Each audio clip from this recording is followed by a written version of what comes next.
Hello, you guys, and this is Kavya Agarwal. Welcome to the space of books, poetry, and warm hug.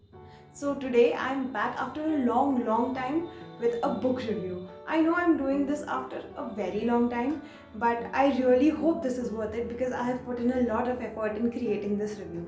First things first, if you're anyone who loves to read books, who loves to receive bookish updates, and has a head for poetry, then this channel is for you. Do not forget to subscribe to my channel right now and also click on the bell icon so you always get the latest update from my channel. The book I'm going to review today is Norwegian Wood by Haruki Murakami. So this you know by the title and the thumbnail that I'm going to review this book, and reviewing this book was a very difficult task for me. It was a very complex task and it has been one of the most tricky review that I've ever done so far, because this book was one book which I liked and disliked in equal proportions. I know this sounds a bit crazy, but this is the fact that I liked and disliked the book in equal proportions. I had to judge this book from two aspects, one from the emotional aspect and one from the reasonable aspect. So the emotional aspect made me like, or rather say fall in love with the book, but at the same time my reason did not let me, fall completely head over heels into the book, because there were some things which kept me at the bay, which refrained me from loving this book as a whole. So today's review is going to be a very interesting, comprehensive review and unfolding both the sides of the book in detail. So make sure you watch the video till the end. First of all, I would give you a synopsis of the book so that you know a bit what I'm talking about in the later part of the review. So the protagonist of the book is a 35-year-old businessman, and when he hears the song Norwegian Wood by the Beatles on an airplane, he is suddenly reminded of the time when he went to Tokyo for his higher studies and all his major life events which unfolded in Tokyo when he was studying there. Toru went to Tokyo for his higher study. He lost his best friend, Kizuki, who committed suicide. When he reached Tokyo, he met Naoko over there, who was also a friend of the protagonist and was the girlfriend of Kizuki. And when he met her in Tokyo, they started spending time together, and he eventually fell in love with her. And because life is not always what we want it to be, later in Toru's life, Midori, another girl, walks in, and then there is Toru, torn apart between the choices of past and future. So this is the synopsis of the book in very short. Apart from that, this is more about, as it is set in 1960s, this is more about the life of a young teenage person in 1960s. Apart from that, the story mainly revolves in the adolescent life in Tokyo, the nightlife in Tokyo, the jazz music, the clubbing. And when I talk about jazz music, this book has some very amazing references of jazz songs that were the greatest hits of that time. And because I do not have much knowledge of that, I suppose they're hit of today's time as well. So the political stance of youth in that period, the zeal for reading, as the protagonist of the story, Toru, is portrayed as a avid reader. So that pretty much sums up the book, the synopsis of the book, because if I go into any more detail, I will end up unfolding many things which I want you to discover while you read the book, because this has to be spoiler free, and I neither like getting spoilers and nor giving them. I don't think anyone likes spoilers anyways. So this is going to be absolutely spoiler free. So I've given you an outline of the book so you get a better understanding of what I'm going to talk henceforth. Now I will tell the reasons why I like this book and the reasons why I dislike this book. So first, let's talk about the dislikes. So we end up the video on why this book is, I like it, and why you guys can go on to read it. So why I dislike this book? Though the reasons are justified, that this book is set in 1960s and it portrays the society at that time only, the characters of this book are extremely stereotyped characters, both female and male. In the female, we see both Naoko and Midori are somewhere portrayed as weak, frail women who are dependent on men, and more precisely Toru for their happiness, for their well-being. That is something which I found problematic. And another thing which is more problematic in this than this is the objectification of women. So very often you see that women are objectified in this book.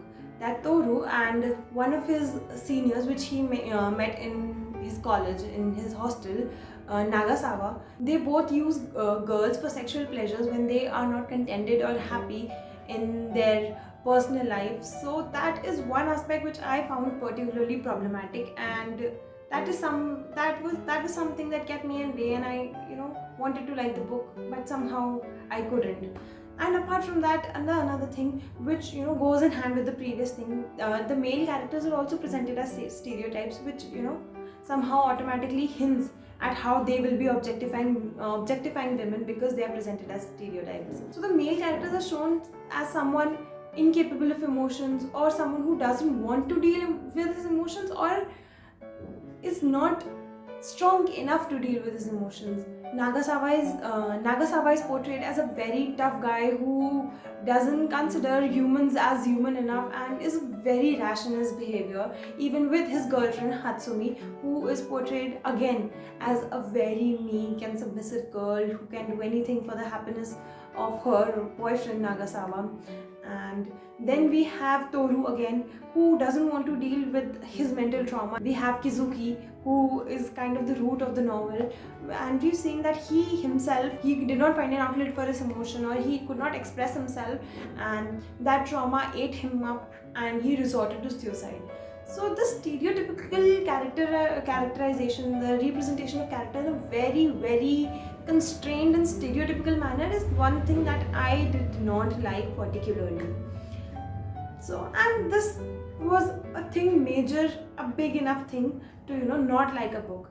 But though we can say that this book is set in 1960s and we are reading it today in 2020, so the world has changed, everything has changed far beyond our expectations. Though all this is still inherent and embedded in our society, but to a very great extent all this has changed.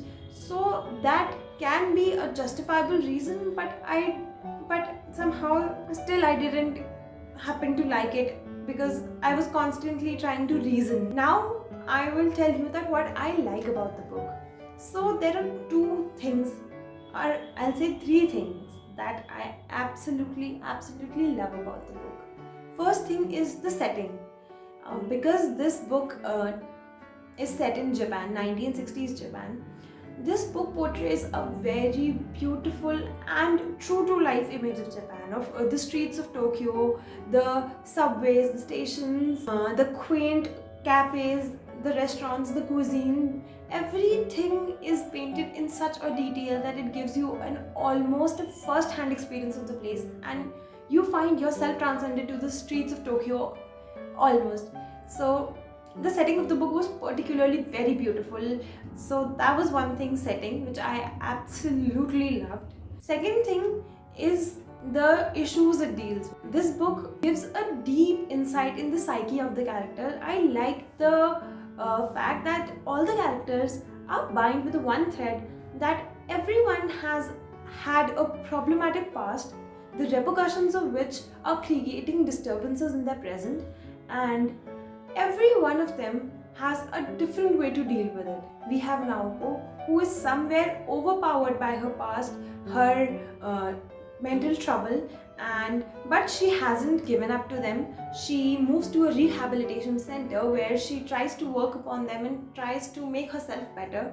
Then we have the narrator, Toru, who doesn't even try to acknowledge or recognize the mental trauma that he has inhibited for so long that it doesn't even feel something out of place or odd to him. So he tries to ignore it completely, run away from it. And then we have Midori, who has a different past, completely different and disturbing past in its own way, and she is the person who carries a very bold look, who tries to be very bold in her conversation and firm and fierce, but just because she doesn't want to appear weak, she tries to beat it away. So this book talks about depression, trauma, and everything in very detail, and I won't deny that at some point this becomes very overwhelming and this book becomes very gloomy and dark. But if you want to tread into the sphere, then I think this is a very good book to start with because it gives a very pure insight. That is one thing that I particularly liked about the book. And third has to be the writing style.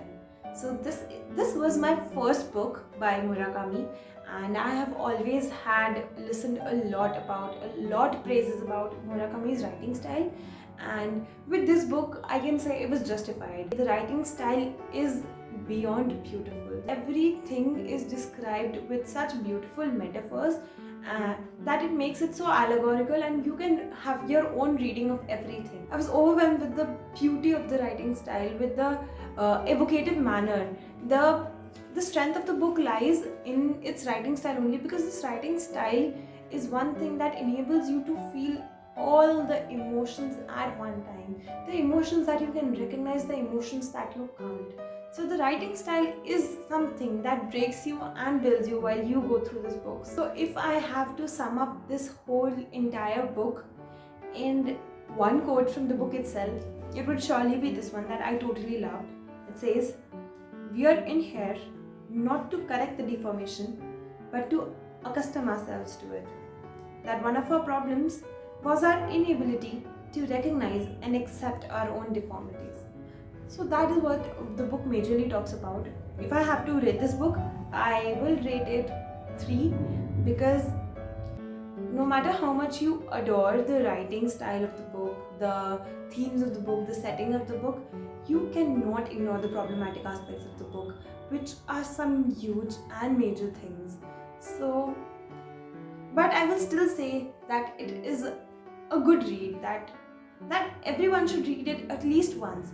But again, if you're anyone who is not ready, who is not in a right state of mind to take up this book, please do not, because I don't want your mental health to suffer by reading something so dark and so intense when you are not in the right state. So this was it about the book. I hope I was able to clearly articulate what was in my mind, because my mind was a big mess when I started when I started framing the review of this book, and it is still in a mess where I'm in a fix that which scale weighs more, the liking one or the disliking one. But I guess at the end it's neutral. I like it as much as I dislike it, so the 3 it goes. And so I hope you love the review, and if you read this book, let me know what were your feedbacks, that which scale weighed heavier for you, the liking or the disliking. What were the parts of the book that you absolutely loved, and what were the things that you disliked? Okay, so there's one thing that I need to remind you guys about, that when I announce the results of the first giveaway that I hosted, I promised that I am going to host a giveaway every month, because I loved how much happiness it brought to everyone else and to me as well.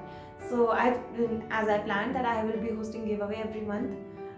I will also be hosting a giveaway this month in the last week of December, and because that is also Christmas and New Year week, then I'm expecting this giveaway to be huge. So make sure you keep an eye and you subscribe to my channel so that you don't miss it by any chance. So keep reading, keep showering your love. I'll meet you in the next video. Till then, take care and do whatever you love. Thank you.